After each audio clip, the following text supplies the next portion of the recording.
13ஆம் வசனம் முதல் 25ஆம் வசனம் வரை. ரோமர் 4ஆம் அதிகாரம் 13ஆம் வசனம் முதல். அன்றியும் உலகத்தை சுதந்திரிப்பான் என்கிற வாக்குத்தத்தம் ஆபிரகாமுக்காவது அவன் சந்ததிக்காவது நியாயப்பிரமாணத்தினால் கிடையாமல் விசுவாசத்தினால் வருகிற நீதியினால் கிடைத்தது.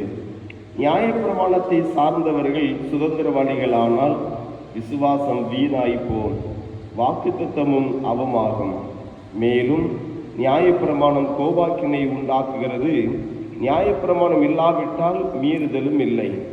ஆதலால் சுதந்திரமானது கிருபையினாலே உண்டாகிறதா இருக்கும்படிக்கு அது விசுவாசத்தினால் வருகிறது.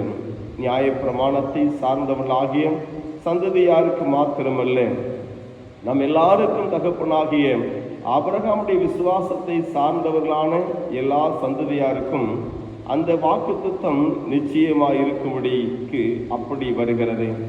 அநேக ஜாதிகளுக்கு உன்னை தகப்பனாக ஏற்படுத்தினேன் என்று எழுதியிருக்கிறபடி அவன் தான் விசுவாசித்தவருமாய் மரித்தோரை உயிர்ப்பித்து இல்லாதவர்களை இருக்கிறவை போல் அழைக்கிறமாயிருக்கிற தேவனுக்கு முன்பாக நம் எல்லாருக்கும் தகப்பனானான்.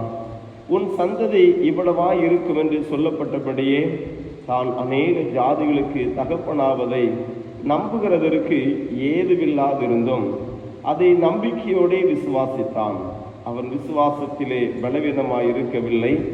அவன் ஏறக்குறைய 100 வயதுள்ளவனாய் இருக்கும்போது தன் சரீரம் செத்து போனதையும் சாராளுடைய கற்பம் செத்து போனதையும் எண்ணாதிருந்தான். தேவனுடைய வாக்குத்தத்தத்தை குறித்து அவன் அவிசுவாசமாய் சந்தேகப்படாமல் தேவன் வாக்குத்தத்தம் பண்ணினதை நிறைவேற்ற வல்லவராய் இருக்கிறார் என்று முழு நிச்சயமாய் நம்பி தேவனை மகிமைப்படுத்தி விசுவாசத்தில் வல்லவனானான். ஆகையால் அது அவனுக்கு நீதியாக எண்ணப்பட்டது. அது அவனுக்கு நீதியாக எண்ணப்பட்டதென்று அவனுக்காக மாத்திரமல்ல, நமக்காகவும் எழுதப்பட்டிருக்கிறது. நம்முடைய கர்த்தராகிய இயேசுவை மரித்தொருந்து எழுப்பினவரை விசுவாசிக்கிற நமக்கும் அப்படியே எண்ணப்படும். அவர் நம்முடைய பாவங்களுக்காக ஒப்பு கொடுக்கப்பட்டும் நாம் நீதிமான் ஆக்கப்படுவதற்காக எழுப்பப்பட்டும் இருக்கிறார் என்பது பாடம் முடிந்தது. கிறிஸ்துக்குள் அன்பானவர்களே, இந்த புதிய நாளை காணும்படியாக ஆண்டவர் நமக்கு கொடுத்திருக்கிற கிருபைகளுக்காக நம் கர்த்தரை அதிகமாய் ஸ்தோத்திரிப்போம். அவருடைய அளவில்லாத இரக்கங்களும் கிருபைகளும் நிறைவாய் நம் வாழ்வில் பெருகுவதாக. இந்த புதிய நாள் நம்முடைய வாழ்க்கையிலே ஒரு சிறப்பான ஒரு ஆசீர்வாதமான நாளாக அமைய கர்த்தர் உதவி புரிவாராக. அன்புக்குரியவர்களே, வாசிக்கப்பட்ட பகுதியிலே நாம் பார்க்கும் பொழுது 17ஆம் வசனத்திலே ஒரு வார்த்தை வருகிறது. இல்லாதவைகளை இருக்கிறவைகளைப் போல அழைக்கிற ஆண்டவர். இல்லாதவைகளை இருக்கிறவைகளைப் போல அழைக்கிற ஆண்டவர். 18ஆம் வசனத்திலே ஒரு வார்த்தை வருகிறது. நம்புகிறதற்கு ஏதுவில்லாதிருந்தும் அதை நம்பிக்கையோடு விசுவாசித்தான். நம்புகிறதற்கு ஏதுவில்லாதிருந்தும் அதை நம்பிக்கையோடு விசுவாசித்தான். கிறிஸ்துக்குள் அன்பானவர்களே, இந்த 2 வார்த்தைகளை நாம் கவனித்து பார்க்கும் பொழுது இந்த பகுதியிலே சொல்லப்பட்டிருக்கிற ஆபிரகாமுடைய விசுவாச வாழ்க்கை, ஆபிரகாமுடைய வாழ்க்கையில எவ்விதமாக அவர் வாழ்ந்தார் என்பதை குறித்து சொல்லப்பட்டிருக்கிறது. ஆண்டவர் யார் என்று சொன்னால் அவரை குறித்து சொல்லப்பட்டிருக்கிற காரியம் இல்லாதவைகளை இருக்கிறவைகளாக அழைக்கிற ஆண்டவர். இல்லாதவைகளை இருக்கிறவைகளாக அழைக்கிற ஆண்டவர். ஒன்றும் இருக்காது, ஆனால் அந்த இடத்துல கர்த்தரால் கூடாத காரியம் ஒன்றுமில்லை. ஆண்டவர் இல்லாதவைகளை இருக்கின்றவர்களாக அழைக்கிற ஆண்டவராக இருக்கிறார். அவருக்கு வல்லமை இருக்கிறது. வார்த்தையினாலே எல்லாவற்றையும் ஆண்டவர் அவிதமாக அவர் செயலாற்ற வல்லவராக இருக்கிறார். ஆகவே கர்த்தர் தம்முடைய கரத்திலே அவருடைய கரம் குறுகி போகவில்லை.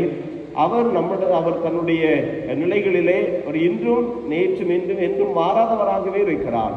ஆனால் மனிதர்களாகிய நாம் எவ்விதமாக வாழ வேண்டும் என்பதை இந்த 18ஆம் வசனத்திலே பார்க்கும் பொழுது, இதோ நம்புகிறதற்கு ஏதுவில்லாதிருந்தும் அது நம்பிக்கையோட விசுவாசித்தான். ஆபிரகாம் போற்றப்படுவதற்கான காரணம் அதுதான். நம்புவதற்கு ஏதுவில்லாத ஒரு நிலை, ஒரு காரணம் இல்லை.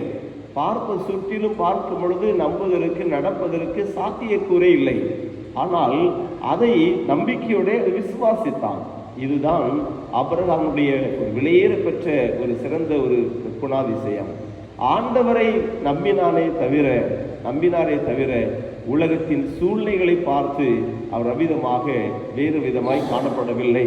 சூழ்நிலைகளை பார்க்கவில்லை, கர்த்தரை நம்பினார். அதுவும் நம்புவதற்கு ஏதுவே கிடையாது, எந்த ஒரு சாத்திய கூறும் கிடையாது. அந்த நிலையிலும் ஆண்டவரை விசுவாசித்தான் என்பதுதான் இங்கு திருமறையிலே நமக்கு சிறப்பாக கற்றுக் கொடுக்கிறது. ஆகவே அது அவனுக்கு நீதியாக எண்ணப்பட்டது. ஆகவே சூழ்நிலைகளை பார்க்காதபடி கர்த்தரை பார்க்கிற ஒரு மனிதன், அவனுக்கு அது நீதியாக எண்ணப்படும். அந்த விசுவாசத்தை ஆண்டவர் கனப்படுத்துகிறார். ஆகவே அந்த விசுவாசத்திலே அவன் பலவீனமாய் இருக்கவில்லை என்பதை பார்க்கிறோம். ஆபிரகாமின் சந்ததியாக வாக்குத்தத்தத்தின்படி நீங்களும் நானும் அவ்விதமாக அவருடைய சந்ததிகளாக இருக்கிற நாமும் கூட அவரை போல நம்புவதற்கு ஏதுவில்லாத நிலையிலும் அவரை நம்புவதற்கு நாம் ஒப்பு கொடுப்போம். அவரை நம்புவதற்கு நம்மை அர்ப்பணிப்போம். அவரால் கூடும், அவரால் செய்ய முடியும், அவர் நினைத்த காரியம் தடைபடாது என்று நம்முடைய வாழ்க்கையிலே நாம் அவ்விதமாக முழுவதுமாக கர்த்தரிடத்தில் விசுவாசம் கொண்டவர்களாக வாழ்ந்திருப்போம். அந்த விசுவாசம் நம்மை வெட்கப்படுத்தாது. ஆகவே இந்த புதிய நாளிலே அந்த விசுவாசத்தில் வல்லவனானான் என்று 21 வசனத்திலே சொல்வது போல நிச்சயமாய் நம்பி தேவனை மகிமைப்படுத்தி விசுவாசத்தில் வல்லவனானான். நடைபெறவில்லை, ஆனால் அந்த விசுவாசம் இருந்தது. நம்புவதற்கு ஏதுவான சூழ்நிலை இல்லை, ஆனால் விசுவாசம் இருந்தது. ஆனால் அந்த விசுவாசத்தினாலே முழுவதும் நம்பி தேவனை மகிமைப்படுத்த ஆரம்பித்து விட்டார். ஆண்டவரை மகிமைப்படுத்தி விசுவாசத்தில் வல்லவரானார். இந்த புதிய நாளிலும் நம்முடைய வாழ்விலும் நம்புவதற்கு ஏதுவில்லாத சூழ்நிலைகள் காணப்பட்டாலும் ஆண்டவரை நம்பி விசுவாசித்து அவருக்கு மகிமை செலுத்தி விசுவாசத்திலே வல்லவர்களாக வாழ்வதற்கு ஆண்டவர் நமக்கு உதவி செய்வாராக. நிச்சயமாகவே விசுவாசம் இங்கே உண்டோ அங்கே கர்த்தர் கடந்து வருகிற ஆண்டவர் நம் வாழ்விலும் கடந்து வந்து நம்மை ஆசீர்வதிப்பாராக. ஆமென்.